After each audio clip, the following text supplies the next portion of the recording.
Dans le prochain épisode de Un si grand soleil, tandis que Raphaël passe aux aveux, Noémie et Ludo ont une discussion. Attention, les paragraphes qui suivent contiennent des spoilers sur l'épisode d'Un si grand soleil diffusé demain soir sur France 2.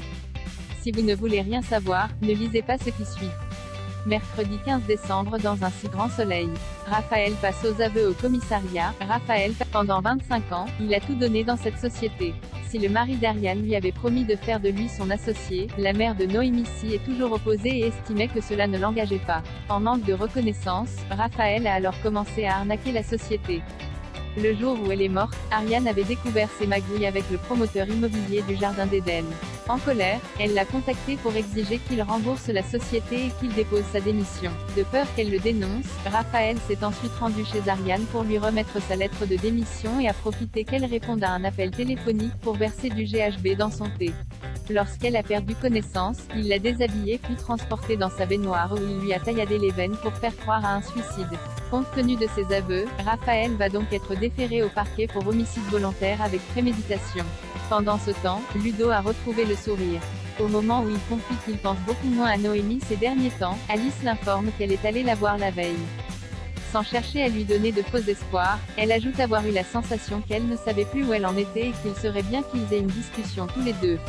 Non loin de là, le commissaire Baker félicite son équipe pour avoir réussi à boucler l'enquête. Et plus particulièrement Hakim qu'il qualifie d'enquêteur hors pair. En fin de journée, Noémie reçoit un appel d'Élise qui lui apprend que Raphaël est passé aux aveux. Lorsque Ludo lui rend visite, Noémie découvre la nouvelle. En pleurs, elle regrette de n'avoir rien vu et se demande quand est-ce que ce cauchemar va s'arrêter. Peiné, Ludo lui présente ses excuses pour tout ce qui lui arrive mais aussi pour ce qu'il lui a fait. Tandis qu'il lui garantit que Raphaël ne pourra plus lui faire de mal, Noémie répond qu'elle a peur et qu'elle ne fait plus confiance à personne. L'instant suivant, Ludo l'enlace et jure qu'elle va réussir à se remettre à vivre. Après s'être calmée, Noémie est gênée de s'être laissée aller de la sorte mais précise avoir eu besoin de parler à quelqu'un. Même si elle reconnaît qu'elle l'aime encore, Noémie n'arrive malheureusement pas à oublier ce qu'il s'est passé entre eux. Et d'ajouter qu'ils ne pourront jamais surmonter cette épreuve. Cela a beau l'attrister, Ludo en a parfaitement conscience. Janet sollicite l'aide de Claire dans la matinée, un homme attend que Yasmine et Gérald partent travailler pour s'introduire chez eux et fouiller leur appartement. À l'hôpital, Janet annonce à Jérôme que les résultats de ses dernières séances de radiothérapie ne sont pas bons. Lorsque le docteur Lewis lui propose un traitement plus agressif, Jérôme refuse de jouer les rats de laboratoire pour gagner quelques mois de vie. Fatigué, il souhaite simplement qu'on le laisse partir en paix. Plus tard, Yasmine profite d'apporter le plateau repas de Jérôme pour essayer de lui changer les idées. Malheureusement, il demande à voir un médecin afin de signer une décharge pour rentrer chez lui.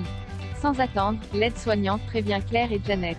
Tandis que le docteur Lewis aimerait que Claire réussisse à convaincre Jérôme de suivre le traitement, cette dernière lui rappelle qu'il a déjà pris sa décision depuis longtemps. Et de préciser qu'il serait préférable de l'accompagner dans ses choix au lieu de les lui imposer. Par la suite, Claire se rend au chevet de Jérôme. Bien que la radiothérapie ait freiné la progression de la maladie, l'infirmière lui fait comprendre que pour guérir, il va devoir continuer le traitement. Elle l'enjoint alors à tenter sa chance jusqu'au bout et promet que si cela ne marche pas, il pourra compter sur elle pour le soutenir.